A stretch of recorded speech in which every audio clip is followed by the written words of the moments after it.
Bonjour, c'est Christelle, bienvenue à notre défi anti-morosité.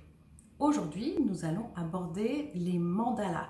Les mandalas, ce sont des dessins géométriques dont le nom provient du sanskrit qui veut dire centre. Il s'agit de motifs le plus souvent symétriques qui se dessinent autour d'un point central. Le mandala est très ancré dans la culture indienne et tibétaine. D'ailleurs, les Tibétains, pour eux, dessiner un mandala avec du sable ou du riz coloré, c'est vraiment sacré. Une fois terminé, ils effacent la totalité de leur réalisation. Il faut savoir qu'ils mettent plusieurs heures à créer leur œuvre.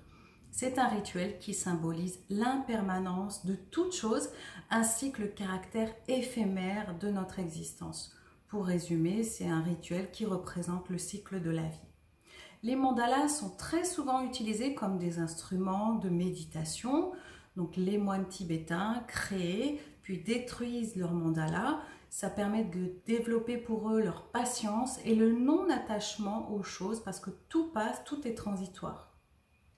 Plus récemment dans notre société, Carl Gustav Jung, médecin psychiatre, a compris l'importance des mandalas puisque en tant qu'instrument, ça permet d'entrer en contact avec la partie inconsciente de nous-mêmes qui est susceptible de révéler les sentiments les plus cachés.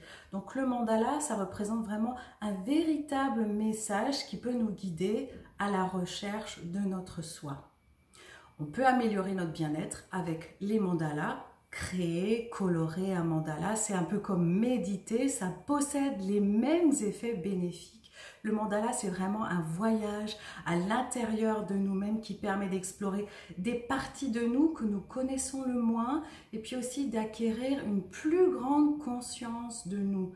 Le premier bienfait qu'offrent les mandalas, c'est donc cette conscience de soi. Mais la liste des bienfaits, elle est très longue. Les mandalas aident tout d'abord à combattre le stress, ça élimine toutes les pensées obsessionnelles et répétitives. Les mandalas luttent contre l'anxiété, ça permet tout simplement de se détendre, de devenir plus calme, plus serein. Ça gère aussi mieux les émotions négatives, ça développe la créativité, l'imagination, la fantaisie, ça favorise la concentration, ça dissout aussi les raideurs et les tensions physiques, ça ralentit notre respiration, ça facilite la méditation. Waouh, la liste est très longue. Même dans le milieu psychothérapeutique, les mandalas sont utilisés depuis très longtemps dans les thérapies qui impliquent les enfants, surtout ceux qui souffrent du déficit de l'attention, parce que ça favorise leur concentration, ça les aide également à développer un équilibre et la sérénité. Et enfin, dans le milieu médical, les mandalas, on a aussi testé leur efficacité avec un grand succès. Ça a été utilisé aussi pour les personnes qui ont le cancer. Ça a contribué à redonner de l'énergie et de l'équilibre. Alors vous pouvez me dire, mais c'est quoi un mandala? Donc je vais vous montrer quelques exemples. Le premier, donc ce côté circulaire en partant du centre. Puis un autre modèle.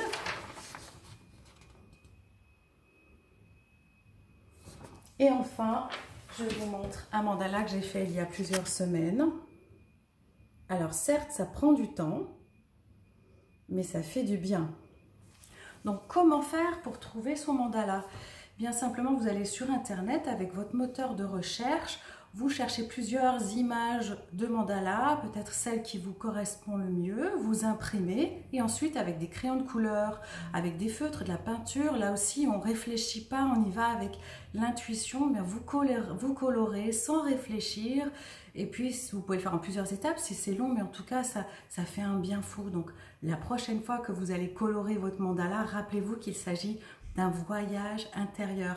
C'est un voyage qui va vous amener à découvrir des émotions, des sensations, des idées, des souvenirs et ça transformera ce chaos intérieur en un ordre dans lequel vous pourrez puiser de nouveaux instruments de bien-être. Voilà, c'est tout pour aujourd'hui, c'était le mandala. On se retrouve demain 11h30 parce que garder le moral est un défi de chaque jour. Défi anti-morosité. Très belle journée à vous.